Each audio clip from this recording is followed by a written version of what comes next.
सत श्री अकाल जी सारिਆਂ ਨੂੰ स्वागत करदी हाँ मैं तुहाडा अपने channel math with Sumanpreet Kaur ते मैं हाँ सुमनप्रीत कौर। अज दी इस वीडियो दे विच असी करांगे कंप्यूटर दे नाल रिलेटेड कुछ इंपॉर्टेंट MCQ दा पार्ट 3। ਜਿਹੜੇ भी स्टूडेंट पंजाब पुलिस कांस्टेबल के एग्जाम की तैयारी कर रहे हैं उन्हां दे लई अज दी ये वीडियो बहुत इंपॉर्टेंट होने वाली है, क्योंकि अज दी इस वीडियो दे विच असी करांगे कंप्यूटर दे नाल रिलेटेड कुछ इंपॉर्टेंट MCQ दा पार्ट 3। पार्ट 2 असी पहला कवर कर चुके हैं, जिस दे विच असी 75 MCQ कंप्लीट कीते सी। तां पार्ट 2 नूं जरूर कवर करो, क्योंकि बेसिक ऑफ कंप्यूटर दे विच बहुत इंपॉर्टेंट MCQ लए गए आ, जिहड़े कि हरेक competitive exam they point of view तो तुहाडे लई इंपॉर्टेंट बन सकते हैं। अज दी ये वीडियो तुहाडे लई होर भी बहुत ज़्यादा यूजफुल होने वाली है, क्योंकि अज दी इस वीडियो दे विच बहुत इंपॉर्टेंट अते सिलैक्टेड जे MCQ लए गए आ। सो वीडियो नूं भुल के भी ना छड्डिओ, एक एक क्वेश्चन जरूर पूरे ध्यान नाल सुनिओ ते हर एक MCQ दे नाल रिलेटेड मैं तुहानूं इंपॉर्टेंट फैक्ट भी दसांगी। MCQ नूं इन्ने ध्यान नाल सुनिया करो कि एग्जाम दे विच किसी भी तरह घुमा फिरा के आ सकता, तां जो तुसीं आसानी दे नाल अटैम्प्ट कर सको। ठीक है, तो ज़्यादा टाइम वेस्ट ना करते हुए असीं अज दी ये वीडियो स्टार्ट करते हैं। जेकर तुहानूं वीडियो चंगी लगे तो प्लीज़ वीडियो नूं लाइक अते शेयर जरूर कर देना। Question number 1, manual line break लई शॉर्टकट कुंजी की है? हाँ जी, मैनुअल लाइन ब्रेक, देखो इत्थे गल हो रही है MS वर्ड की, क्योंकि manual line break MS Word दे विच ही हुंदी आ। ते मैनुअल लाइन ब्रेक दे लई असीं शॉर्टकट कुंजी वरतदे आ shift plus enter. Option number C is the right answer.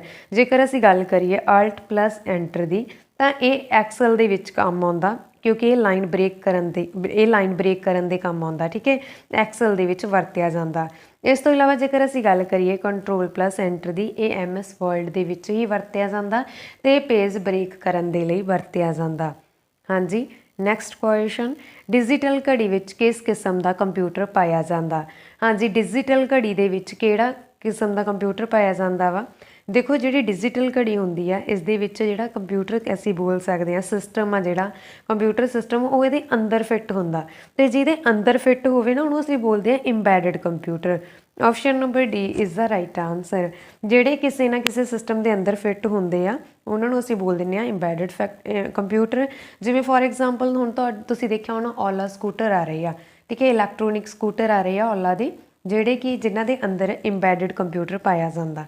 ठीक है जी, हाँ जी, डिजिटल घड़ी विच किहड़ी किस्म का कंप्यूटर पाया जांदा? इंबैडेड कंप्यूटर। पर इत्थे जेकर असीं गल करिए मेन फ्रेम कंप्यूटर की, मेन फ्रेम कंप्यूटर किहड़ा हुंदा?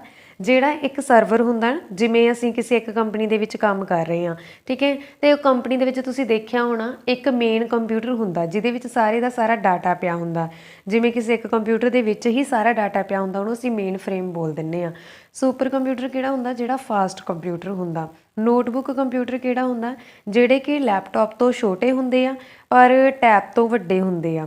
ठीक है जी, नैक्सट क्वेश्चन, पैन ड्राइव किस किस्म की मैमरी आ? हाँ जी, पैन ड्राइव है जिहड़ी किस किस्म की मैमरी आ? फ्लैश मैमरी आ। जिहड़ी फ्लैश मैमरी आ ये बहुत ज़्यादा फास्ट हुंदी आ। तुसीं देखिआ होना पैन ड्राइव दे विच डाटा जल्दी स्टोरेज हुंदा। इस तो इलावा CD अते DVD विच हौली हुंदा। कारण यही है कि इस विच फ्लैश मैमरी हुंदी है pan drive they which. Option number D is the right answer. हाँ जी, अगला प्रश्न असीं करते हैं। अच्छा, इत्थे असीं मैमरी की गल कीती है, तुसीं सुनिया होना एक रैम, ठीक है, तुहानूं लिखिया दिख रहा रैम।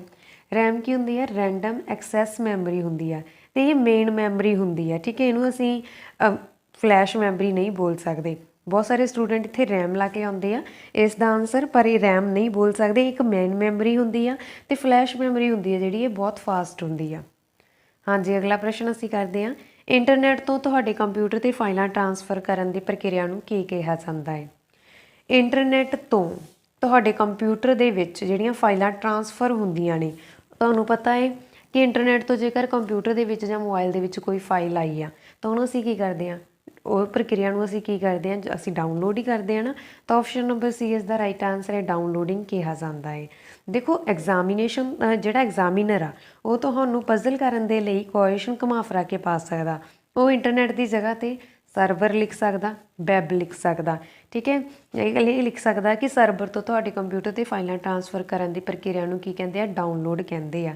ਠੀਕ ਹੈ, ਵੈਬ ਤੋਂ ਤੁਹਾਡੇ ਕੰਪਿਊਟਰ 'ਤੇ ਫਾਈਲਾਂ ਟਰਾਂਸਫਰ ਕਰਨ ਦੀ ਪ੍ਰਕਿਰਿਆ ਨੂੰ ਕੀ ਕਹਿੰਦੇ ਆ, ਉਹਨੂੰ ਵੀ ਡਾਊਨਲੋਡ ਹੀ ਕਹਿੰਦੇ ਆ। ਠੀਕ ਹੈ ਜੀ, ਵੈਬ ਹੁੰਦੀ ਹੈ ਜਿਵੇਂ ਕਿ ਅਸੀਂ ਕੋਈ ਮੇਨ ਪੇਜ ਖੋਲ੍ਹਦੇ ਹਾਂ ਕ੍ਰੋਮ ਦੇ ਵਿੱਚ ਜਾ ਕੇ, ਗੂਗਲ 'ਤੇ ਜਾ ਕੇ ਖੋਲ੍ਹ ਲੈਂਦੇ ਹਾਂ, ਕੋਈ ਵੈਬਸਾਈਟ ਖੋਲ੍ਹਦੇ ਹਾਂ, ਉਹਨੂੰ ਹੀ ਅਸੀਂ ਵੈਬ ਬੋਲ ਦਿੰਦੇ ਹਾਂ।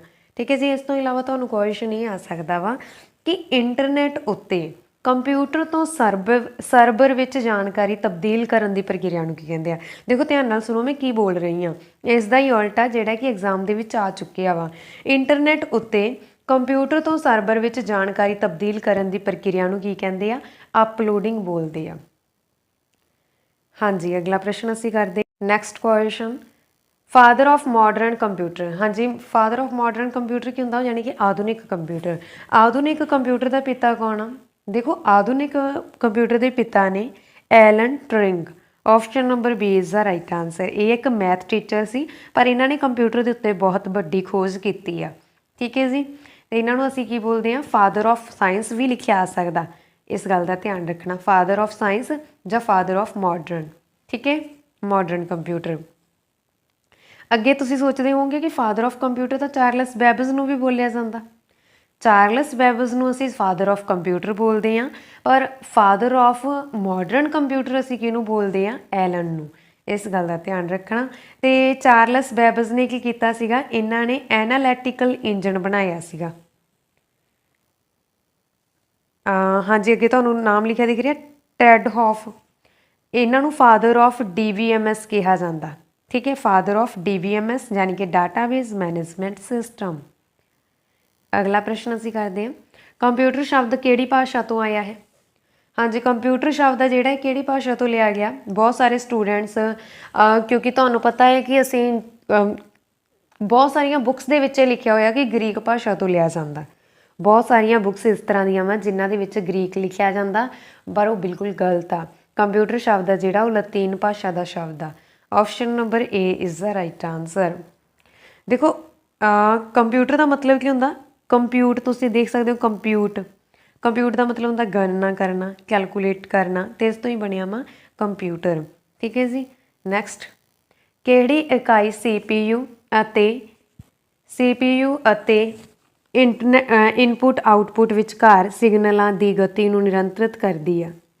ਹਾਂਜੀ, ਕਿਹੜੀ ਸਪੀਡ ਆ ਜਿਹੜੀ CPU ਅਤੇ ਇਨਪੁਟ ਆਊਟਪੁੱਟ ਵਿਚਕਾਰ ਸਿਗਨਲਾਂ ਦੀ ਗਤੀ ਨੂੰ ਨਿਯੰਤਰਿਤ ਕਰਦੀ ਆ? Control unit. Option number B is the right answer. ਅਗਲਾ ਪ੍ਰਸ਼ਨ ਆ ਜੀ, ਇੱਕ ਈਮੇਲ ਖਾਤੇ ਵਿੱਚ ਇੱਕ ਸਟੋਰੇਜ ਖੇਤਰ ਸ਼ਾਮਿਲ ਹੁੰਦਾ। ਹਾਂਜੀ, ਈਮੇਲ ਦੇ ਬਾਰੇ ਤੁਹਾਨੂੰ ਸਭ ਨੂੰ ਪਤਾ ਹੋਵੇਗਾ। ਈਮੇਲ ਦੇ ਖਾਤੇ ਵਿੱਚ ਇੱਕ ਸਟੋਰੇਜ ਖੇਤਰ ਸ਼ਾਮਿਲ ਹੁੰਦਾ ਜਿਸ ਨੂੰ ਅਕਸਰ ਕੀ ਕਿਹਾ ਜਾਂਦਾ? ਹਾਂਜੀ, ਤੁਸੀਂ ਦੇਖਿਆ ਹੋਣਾ, ਇੱਕ ਈਮੇਲ ਦੇ ਵਿੱਚ ਸਟੋਰੇਜ ਖੇਤਰ ਦੇ ਵਿੱਚ ਜਿਹੜਾ ਤੁਹਾਨੂੰ ਸਟੋਰੇਜ ਖੇਤਰ ਜਿਹਦੇ ਵਿੱਚ ਜਾਣੀ ਕਿ ਸਾਡੇ ਮੈਸੇਜ ਵਗੈਰਾ ਪਏ ਹੁੰਦੇ ਆ। ਠੀਕ ਹੈ, ਤਾਂ ਉਸ ਨੂੰ ਅਸੀਂ ਅਕਸਰ ਮੇਲ ਬਾਕਸ ਬੋਲ ਦਿੰਦੇ ਹਾਂ। ਇਹਦੀ ਜਗ੍ਹਾ 'ਤੇ ਤੁਹਾਨੂੰ ਇਨਬਾਕਸ ਵੀ ਆ ਸਕਦਾ। Option C is the right answer ਆ।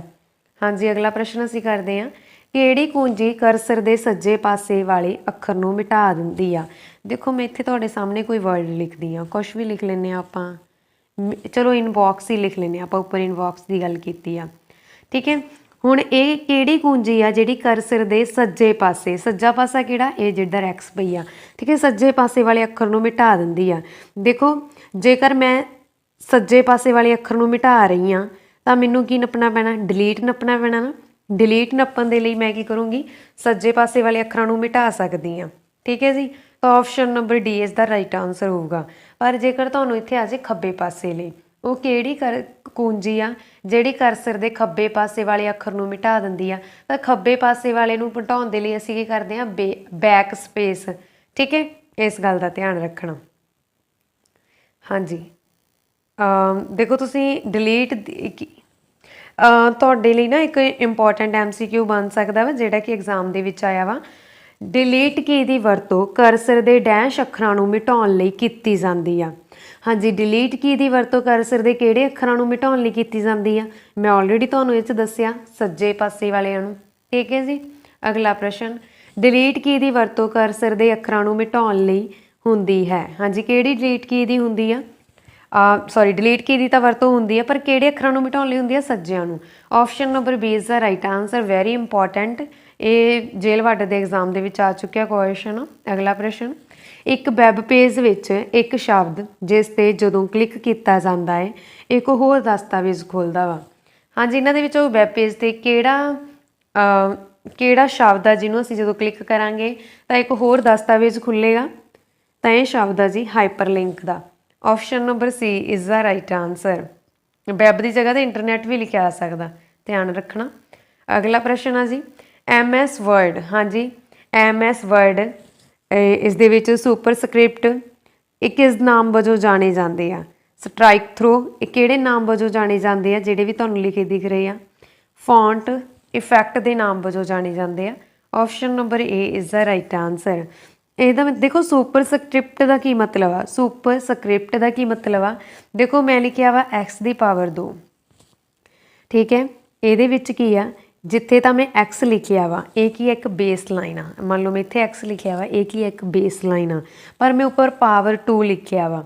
ਜਿਹੜਾ ਉੱਪਰ ਪਾਵਰ 2 ਲਿਖਿਆ ਨਾ ਇਹਨੂੰ ਬੋਲਦੇ ਆ ਸੁਪਰ ਸਕ੍ਰਿਪਟ, ਠੀਕ ਹੈ ਜੀ। ਪਰ ਜੇ ਮੈਂ ਲਿਖਦਾ HO2, ਤੁਸੀਂ ਸਾਇੰਸ ਦੇ ਵਿੱਚ ਪੜ੍ਹਿਆ ਹੋਣਾ, HO2 ਲਿਖਦਾ ਤਾਂ ਇਹਨੂੰ ਅਸੀਂ ਕੀ ਬੋਲਦੇ ਹਾਂ? ਇਹਨੂੰ ਅਸੀਂ ਬੋਲਦੇ ਹਾਂ ਸਬਸਕ੍ਰਿਪਟ, ਠੀਕ ਹੈ। ਇਸ ਗੱਲ ਦਾ ਵੀ ਤੁਸੀਂ ਧਿਆਨ ਰੱਖਣਾ। ਤੇ ਇੱਕ ਹੁੰਦਾ ਵਾ ਜਿਵੇਂ ਮੈਂ ਤੁਹਾਨੂੰ ਲਿਖਦਾ ਇੱਥੇ ਹੈਲੋ, ਹੈਲੋ ਲਿਖ ਕੇ ਮੈਂ ਉੱਪਰ ਲਾਈਨ ਲਾ ਦਾਂ, ਇਹਨੂੰ ਅਸੀਂ ਬੋਲਦੇ ਹਾਂ ਸਟ੍ਰਾਈਕ ਥਰੂ, ਠੀਕ ਹੈ। ਇਹਨਾਂ ਸਾਰੀਆਂ ਗੱਲਾਂ ਦਾ ਤੁਸੀਂ ਧਿਆਨ ਰੱਖਣਾ। ਇਹਨੂੰ ਅਸੀਂ ਬੋਲ ਦਿੰਦੇ ਹਾਂ ਫੌਂਟ ਇਫੈਕਟਸ, ਕਿਉਂਕਿ ਇਫੈਕਟ ਪੈ ਰਹੇ ਨਾ ਤੁਹਾਨੂੰ ਦਿਖ ਰਿਹਾ। ਪਹਿਲਾਂ ਤਾਂ ਅਸੀਂ ਬੇਸ ਸਕੇਅਰ 'ਚ ਲਿਖਿਆ, ਯਾਨੀ ਕਿ ਸਿਰ 'ਤੇ ਲਿਖਿਆ, ਫਿਰ ਅਸੀਂ ਬੇਸ 'ਚ ਲਿਖਿਆ, ਫਿਰ ਅਸੀਂ ਲਾਈਨ ਉੱਪਰ ਲਗਾਤੀ।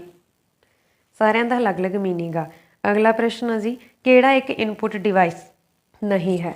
ਹਾਂਜੀ, ਇਨਪੁਟ ਡਿਵਾਈਸ ਨਹੀਂ ਹੈ। ਇਨਪੁਟ ਡਿਵਾਈਸ ਕਿਹੜਾ ਨਹੀਂ ਗਾ ਇਹਨਾਂ ਦੇ ਵਿੱਚੋਂ? Plotter. Option number D is the right answer. ਦੇਖੋ ਟੱਚ ਸਕਰੀਨ, ਮਾਊਸ, ਸਕੈਨਰ ਇਹ ਸਾਰੇ ਕੀ ਆ? ਇਨਪੁਟ ਡਿਵਾਈਸ ਆ। ਪਰ ਇਨਪੁਟ ਡਿਵਾਈਸ ਕਿਹੜਾ ਨਹੀਂ ਗਾ? ਪਲੋਟਰ ਨਹੀਂ ਗਾ। ਇਹ ਕਿਉਂ ਨਹੀਂ ਗਾ? ਇਹ ਇੱਕ ਆਊਟਪੁੱਟ ਡਿਵਾਈਸ ਆ। ਇਹ ਨਕਸ਼ੇ ਅਤੇ ਫਲੈਕਸ ਕੱਢਣ ਦੇ ਕੰਮ ਆਉਂਦਾ ਵਾ। ਹਾਂਜੀ, ਅਗਲਾ ਪ੍ਰਸ਼ਨ, MS ਵਰਡ ਵਿੱਚ ਦਸਤਾਵੇਜ਼ ਦੇ ਨਾਲ ਕੰਮ ਕਰਦੇ ਸਮੇਂ ਅਚਾਨਕ ਤੁਹਾਡੇ ਤੋਂ ਕੋਈ ਗਲਤੀ ਹੋ ਗਈ। ਹਾਂਜੀ, MS ਵਰਡ ਦੇ ਵਿੱਚ ਜੇਕਰ ਤੁਸੀਂ ਕਿਸੇ ਦਸਤਾਵੇਜ਼ 'ਤੇ ਕੰਮ ਕਰ ਰਹੇ ਹੋ ਤਾਂ ਅਚਾਨਕ ਤੁਹਾਡੇ ਤੋਂ ਕੋਈ ਗਲਤੀ ਹੋ ਜਾਂਦੀ ਆ ਤਾਂ ਕਾਰਵਾਈ ਨੂੰ ਵਾਪਸ ਕਰਨ ਲਈ ਤੁਸੀਂ ਕਿਹੜੀ ਕੁੰਜੀ ਦੀ ਵਰਤੋਂ ਕਰੋਗੇ? ਦੇਖੋ ਤੁਸੀਂ ਸੁਣਿਆ ਹੋਣਾ ਅੰਡੋ ਅਤੇ ਰੀਡੋ, ਠੀਕ ਹੈ। ਆਂਡੋ ਦਾ ਮਤਲਬ ਹੁੰਦਾ ਪਿੱਛੇ ਜਾਣਾ ਅਤੇ ਰੀਡੋ ਦਾ ਮਤਲਬ ਹੁੰਦਾ ਅੱਗੇ ਜਾਣਾ, ਠੀਕ ਹੈ। ਹੁਣ ਦੇਖੋ ਸਾਡੇ ਤੋਂ ਤਾਂ ਗਲਤੀ ਹੋਈ ਆ, ਅਸੀਂ ਕੀ ਕਰਨਾ? ਪਿੱਛੇ ਜਾਣਾ। ਪਿੱਛੇ ਜਾਣਾ ਮਤਲਬ ਅਸੀਂ ਆਂਡੋ ਕਰਨਾ, ਆਂਡੂ ਲਿਖ ਸਕਦੇ ਹਾਂ, ਠੀਕ ਹੈ। ਆਂਡੋ ਵੀ ਲਿਖ ਸਕਦੇ ਹਾਂ। ਸਾਰਿਆਂ ਦੇ ਆਪਣੇ ਆਪਣੇ ਮਤਲਬ ਕੋਈ ਕੀ ਬੋਲ ਦਿੰਦਾ, ਕੋਈ ਕੀ ਬੋਲ ਦਿੰਦਾ, ਵੈਸੇ ਤਾਂ ਅਨਡੂ ਆ ਇਹ, ਠੀਕ ਹੈ। ਆਂਡੂ ਦਾ ਮਤਲਬ ਕੀ ਹੁੰਦਾ ਵਾ? ਪਿੱਛੇ ਜਾਣਾ। ਪਿੱਛੇ ਜਾਣ ਲਈ ਅਸੀਂ ਕੀ ਵਰਤਦੇ ਹਾਂ? Ctrl+Z। ਅਤੇ ਜੇਕਰ ਅਸੀਂ ਅੱਗੇ ਜਾਣਾ, ਰੀਡੋ ਕਰਨਾ ਵਾ, ਰੀਡੂ ਕਹਿ ਸਕਦੇ ਹਾਂ।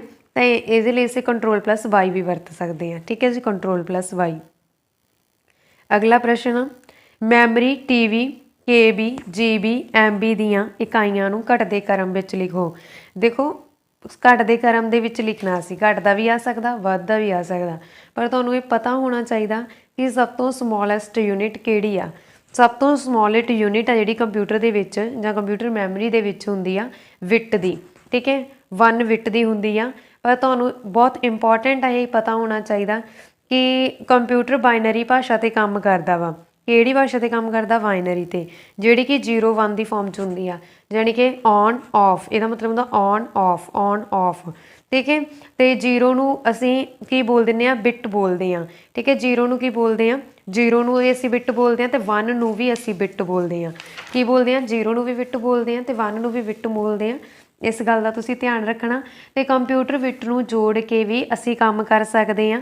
ਅਸੀਂ ਕਿਵੇਂ ਕੰਮ ਕਰ ਸਕਦੇ ਹਾਂ? 0 1 0 1 0 1। ਹੁਣ ਜ਼ਰੂਰੀ ਨਹੀਂ 0 0 1 0 1 0 1 0 1 ਹੀ ਲਿਖੀਏ, ਇਹਨੂੰ ਅਸੀਂ 0 0 0 1 1 1 1 1 ਕਿਸੇ ਵੀ ਤਰ੍ਹਾਂ ਲਿਖ ਸਕਦੇ ਹਾਂ, ਠੀਕ ਹੈ।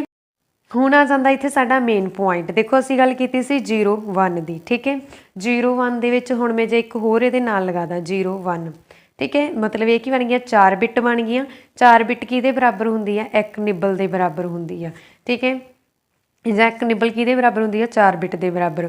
ਹੁਣ ਮੈਂ ਮੰਨ ਲਓ ਇਹਦੇ ਵਿੱਚ ਦੋ ਹੋਰ ਐਡ ਕਰਦਾ 4, ठीक है 4 होर ऐड करदा तो ये की बन जानी है 1 बाइट बन जानी आ ते 1 बाइट आ जिहड़ी देखो 1 बाइट की गल हो गई 1 बाइट किन्ने 8 बिट के बराबर होंदी आ फिर आउंदी आ 1 केवी सब तो छोटी होंदी है इन्हां दे विच्चों जेकर असीं गल करिए ठीक है वैसे तो सब तो छोटी बिट होंदी आ पर ये केवी छोटी होंदी है हुण जे जेकर असीं इन्हां दे पॉइंट ऑफ व्यू तो देखिए इस क्वेश्चन दे तो 1 केवी सब तो छोटी होंदी है इस दे विच हुंदा 1024 बाइट तो उस तो बाद 1 MB जानी कि मैगाबाइट दे विच 1024 KB हुंदी आ 1 GB दे विच 1024 MB हुंदी आ 1 TB दे विच 1024 GB हुंदी आ हुण तुहानूं पता होना चाहिए सब तो छोटा इहदे विच है KB ते सब तो वड्डा की आ TB आ ठीक है यानी कि टैराबाइट हुण असीं की करना वा इन्हां नूं घटदे क्रम दे विच लिखना मतलब सब तो पहलां असीं लिखांगे TB greater than MB greater than मतलब घटदे क्रम मतलब पहलां वड्डा फिर छोटा फिर उस तो छोटा फिर उस तो छोटा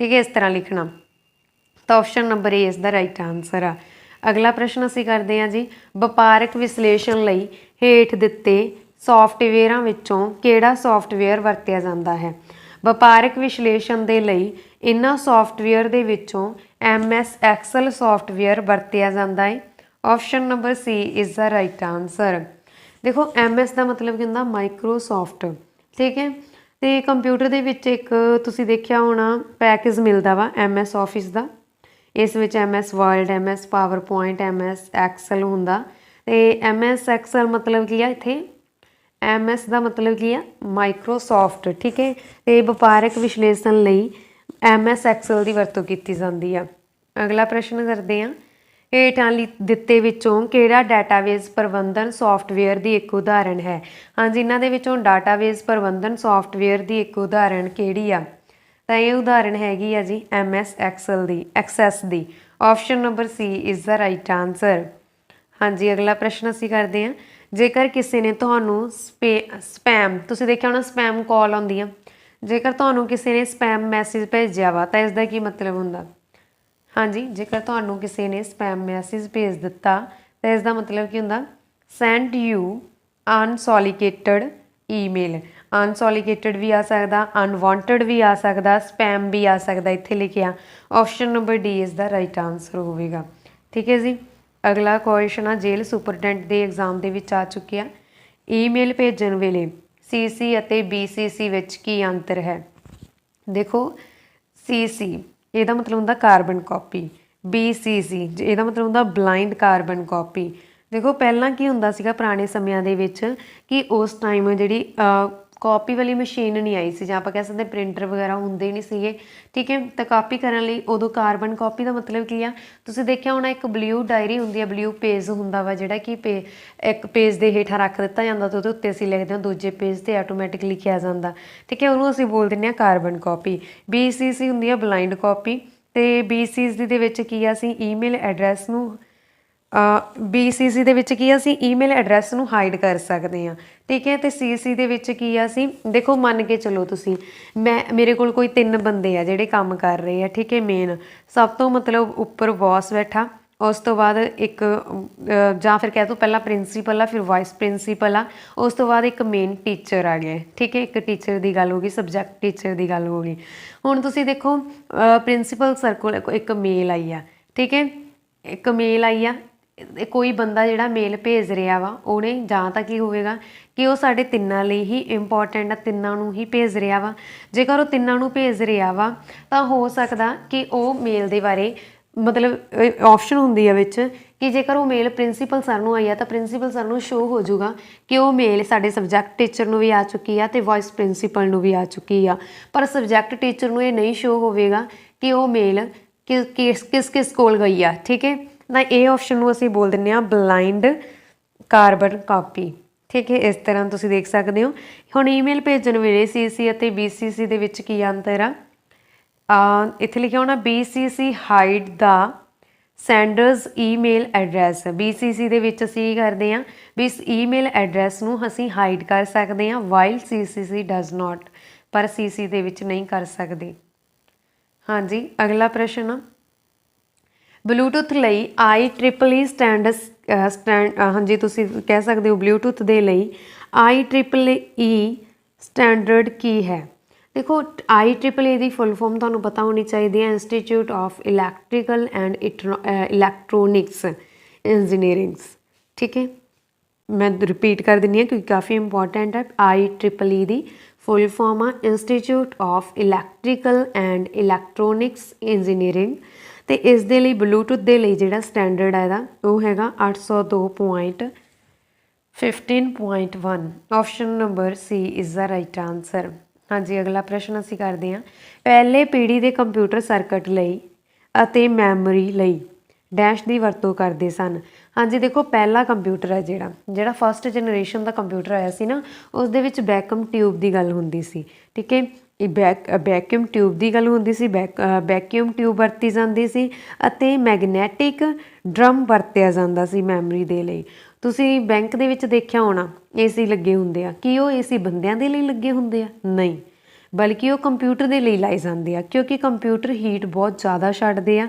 ਜੇਕਰ ਹੀਟ ਨੂੰ ਕੰਟਰੋਲ ਨਾ ਕੀਤਾ ਜਾਵੇ ਤਾਂ ਉਹਨਾਂ ਦਾ ਜਿਹੜਾ ਕੰਪਿਊਟਰ ਆ ਉਹ ਕੀ ਹੋ ਜਾਣਗੇ, ਸਰਕਿਟ ਹੋ ਜਾਣਗੇ ਅਤੇ ਡੈਮੇਜ ਹੋ ਜਾਵੇਗਾ। ਠੀਕ ਹੈ, ਕੰਪਿਊਟਰ ਦਾ ਸਰਕਿਟ ਕੀ ਆ, ਡੈਮੇਜ ਹੋ ਜਾਵੇਗਾ। ਅਤੇ ਇਸ ਲਈ ਉਹ ਜਿਹੜੇ AC ਆ ਉਹ ਕੰਪਿਊਟਰ ਦੇ ਲਈ ਲੱਗੇ ਹੁੰਦੇ ਆ ਤਾਂ ਜੋ ਹੀਟ ਨੂੰ ਕੰਟਰੋਲ ਕੀਤਾ ਜਾ ਸਕੇ। Option number C is the right answer. ਇਹਨੂੰ ਅਸੀਂ ਕੀ ਬੋਲ ਦਾਂਗੇ, ਵੈਕਿਊਮ ਟਿਊਬ ਅਤੇ ਮੈਗਨੈਟਿਕ ਡਰਮ ਦੀ ਵਰਤੋਂ ਕੀਤੀ ਗਈ ਸੀ ਪਹਿਲੇ ਜਨਰੇਸ਼ਨ ਦੇ ਕੰਪਿਊਟਰ ਦੇ ਵਿੱਚ। ਅਗਲਾ ਪ੍ਰਸ਼ਨ ਆ ਜੀ, ਈਮੇਲ ਵਿੱਚ BCC ਦਾ ਪੂਰਾ ਨਾਮ ਕੀ ਆ? ਮੈਂ ਤੁਹਾਨੂੰ ਆਲਰੇਡੀ ਦੱਸ ਚੁੱਕੀ ਹਾਂ, BCC ਦਾ ਪੂਰਾ ਨਾਮ ਆ blind carbon copy. Option number B is the right answer. Blind ਆਉਣਾ ਇਸ ਦੇ ਬੇਟਾ। ਠੀਕ ਹੈ, ਬਲਾਈਂਡ। ਨੈਕਸਟ, ਫਲੋਪਸ ਅਰਥ ਹੈ। ਹਾਂਜੀ, ਫਲੋਪਸ ਦਾ ਅਰਥ ਕੀ ਆ? ਫਲੋਪਸ ਦਾ ਅਰਥ ਕੀ ਆ? Floating point operations per second. Option number A is the right answer. ਠੀਕ ਹੈ ਜੀ, ਦੇਖੋ ਤੁਸੀਂ ਦੇਖਿਆ ਹੋਣਾ ਸੁਪਰ ਕੰਪਿਊਟਰ ਦੀ ਸਪੀਡ ਬਹੁਤ ਫਾਸਟ ਹੁੰਦੀ ਆ ਅਤੇ ਇਸ ਦੀ ਸਪੀਡ ਆ ਜਿਹੜੀ ਫਲੋਪ ਦੇ ਵਿੱਚ ਮਾਪੀ ਜਾਂਦੀ ਆ। ਫਲੋਪ ਕਿਹਦੇ ਵਿੱਚ ਮਾਪੀ ਜਾਂਦੀ ਆ? ਫਲੋਪਸ ਦੇ ਵਿੱਚ ਮਾਪੀ ਜਾਂਦੀ ਆ। ਫਲੋਪਸ ਕੀ ਆ? ਇੱਕ ਸਪੀਡ ਯੂਨਿਟ ਆ। ਠੀਕ ਹੈ, ਇਹਦੀ ਫੁੱਲ ਫਾਰਮ ਕੀ ਆ? Floating point operations per second. ਹਾਂਜੀ, ਅਗਲਾ ਪ੍ਰਸ਼ਨ ਅਸੀਂ ਕਰਦੇ ਹਾਂ, ਤੀਜੀ ਪੀੜ੍ਹੀ ਦੇ ਕੰਪਿਊਟਰ ਡੈਸ਼ 'ਤੇ ਆਧਾਰਿਤ ਸਨ। ਹਾਂਜੀ, ਤੀਜੀ ਪੀੜ੍ਹੀ ਦੇ ਜਿਹੜੇ ਕੰਪਿਊਟਰ ਆ ਜਾਂ ਥਰਡ ਜਨਰੇਸ਼ਨ ਦੇ ਕੰਪਿਊਟਰ ਕਿਸ 'ਤੇ ਆਧਾਰਿਤ ਸੀ? IC 'ਤੇ। Option number A is the right answer. Integrated circuit 'ਤੇ ਆਧਾਰਿਤ ਸੀ third generation.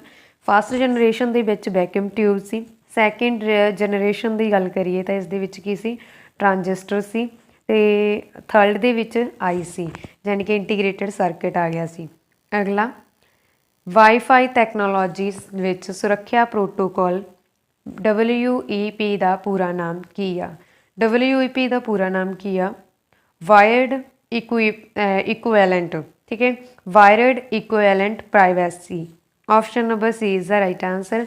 Wired equivalent privacy ਆ ਜਿਹੜਾ WEP ਦਾ ਪੂਰਾ ਨਾਮ ਆ। ਹਾਂਜੀ, ਅਗਲਾ ਪ੍ਰਸ਼ਨ ਅਸੀਂ ਕੱਲ੍ਹ ਕਰਾਂਗੇ ਇਸ ਦਾ ਅਗਲਾ ਪਾਰਟ। ਠੀਕ ਹੈ, ਇਸ ਦੇ ਨਾਲ ਹੀ ਸਾਡੀ ਅੱਜ ਦੀ ਇਹ ਵੀਡੀਓ ਖਤਮ ਹੁੰਦੀ ਆ। ਅਤੇ ਵੀਡੀਓ ਤੁਹਾਨੂੰ ਕਿਸ ਤਰ੍ਹਾਂ ਦੀ ਲੱਗੀ ਕਿਰਪਾ ਕਰਕੇ ਕਮੈਂਟ ਬਾਕਸ ਦੇ ਵਿੱਚ ਜ਼ਰੂਰ ਦੱਸ ਦੇਣਾ।